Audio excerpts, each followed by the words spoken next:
From the O.J. Simpson trial, most people remember the phrase that has lived on is, if it doesn't fit, you must acquit.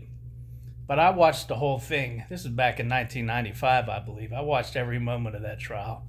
And what's pretty fascinating is when Johnnie Cochran said that statement, if it doesn't fit, you must acquit, he was at in his closing argument, and he wasn't even talking about the gloves. And he was talking about all of the evidence that they had that just didn't make any sense. And he even went through some goofy presentation where he was putting a hat on his head like a ski cap. He says, "Who am I? I'm still Johnnie Cochran." And that's when he was saying, if it doesn't fit, you must acquit. At the end of the day, after the years play on, and even right after the trial, it's just so easy to go back and say it was all because of the gloves. But for a couple reasons. First of all, the jury, not a single one of them said that the gloves mattered at all, right?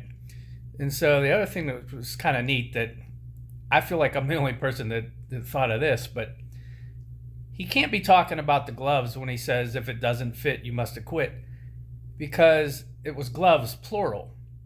So he would have said, if they don't fit, you must acquit. He wasn't talking about one glove. OJ tried on two gloves.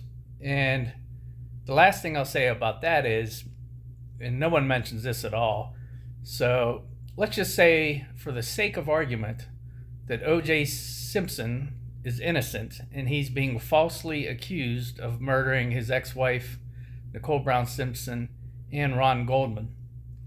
If he knows, I mean, imagine yourself and you're in his situation, right? And they hand you the gloves that killed these people.